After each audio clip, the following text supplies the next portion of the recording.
कुछ लोग अप्सरा साधना को 3 दिन, 7 दिन, 11 दिन और 21 दिन में ही सिद्ध करवाने की बात करते हैं।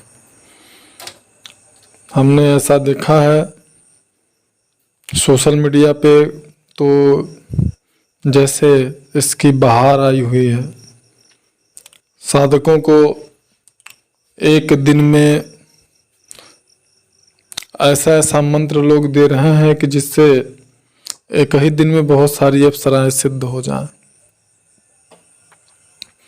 3 दिन में तो 116 अप्सराओं को लोग सिद्ध करवा रहे हैं। और ऐसे ही साधकों के हमारे पास भी फोन और कॉल्स आते हैं। अप्सरा साधना बिल्कुल आपके करने योग्य है, सात्विक साधना है, लेकिन जिस प्रकार से लोग इसका व्यापारीकरण कर रहे हैं वह व्यापारीकरण करना उचित नहीं है।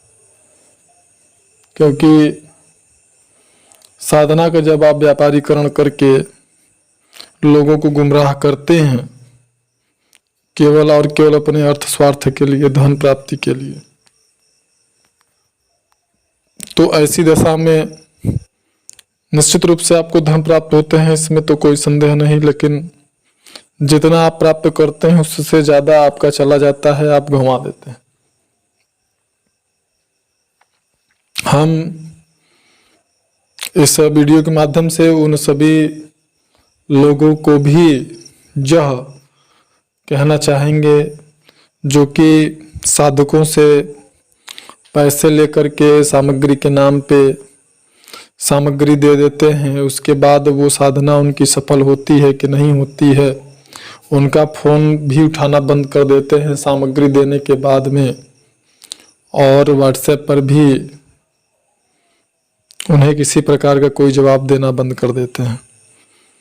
तो ऐसा न करें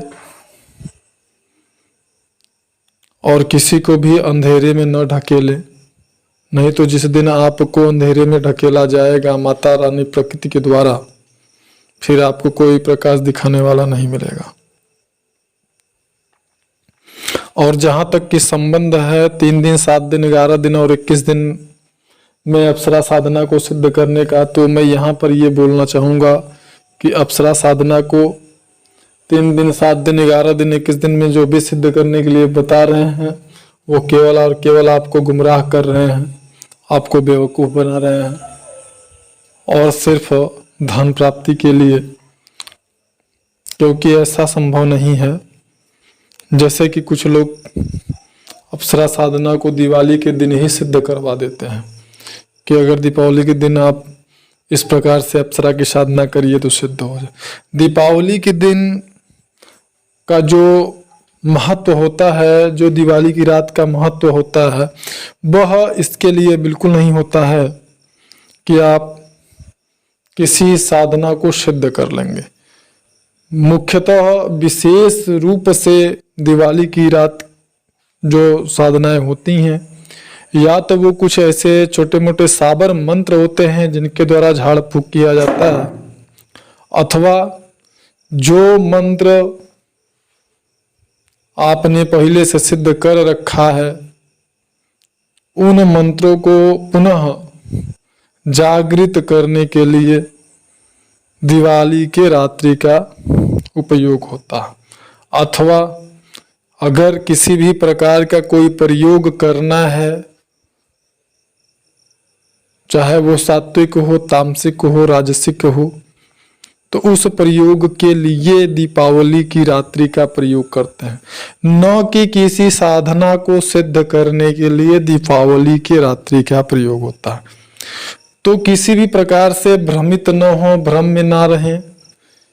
अगर कोई कहता है दीपावली की रात्रि अप्सरा की साधना सिद्ध की जा सकती है, तो ऐसा बिल्कुल नहीं है, वो आपको भ्रमित कर रहा है।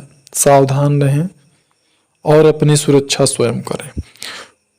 और दीपावली की रात का लाभ 2 ही प्रकार से ज़्यादातर लिया जाता है, जो कि मैंने बताया। या तो आपने पहले से ही कोई मंत्र सिद्ध कर रखा है तो उस मंत्र को पुनः जागृत कर सकते हैं, जितनी भी उसकी जागृत करने की संख्या हो। सभी मंत्रों के जागृत करने की संख्याएं अलग अलग होती हैं और सिद्ध होने की संख्याएं अलग होती हैं। तो या तो आप जागृत कर सकते हैं, या तो अगर किसी प्रकार का कोई विशेष प्रयोग है तो आप दीपावली की रात्रि काल में उस प्रयोग को कर सकते हैं। और उसमें अगर आपका धर्ममय है प्रयोग, सात्विक प्रयोग है, जन कल्याण के लिए है, तो आप ये उम्मीद कर सकते हैं कि वह प्रयोग आपका सिद्ध होगा। तो इसके लिए दीपावली की रात्रि का प्रयोग किया जाता है। और किसी साधना को सिद्ध करने के लिए दीपावली का प्रयोग, रात्रि का प्रयोग नहीं होता। हाँ, किसी साबर मंत्र को अगर आप सिद्ध करना चाहते हैं तो दीपावली की रात्रि का प्रयोग आप कर सकते हैं, क्योंकि जो साबर कुछ मंत्र ऐसे होते हैं जो कि बहुत ही कम संख्या में उनका जाप अगर किया जाता है तो वो मंत्र जो हैं वो कार्य करने लगते, वो सिद्ध हो जाते हैं। तो यहाँ पर सिर्फ इतना ही, मिलते हैं नेक्स्ट वीडियो में, तब तक के लिए नमस्कार। और जो भी अप्सरा साधना के इच्छुक साधक हैं वो संपर्क कर सकते हैं। दीपावली की रात्रि काल से वो साधना शुरू जरूर कर सकते हैं। हाँ, लाभ अच्छा मिलेगा। धन्यवाद।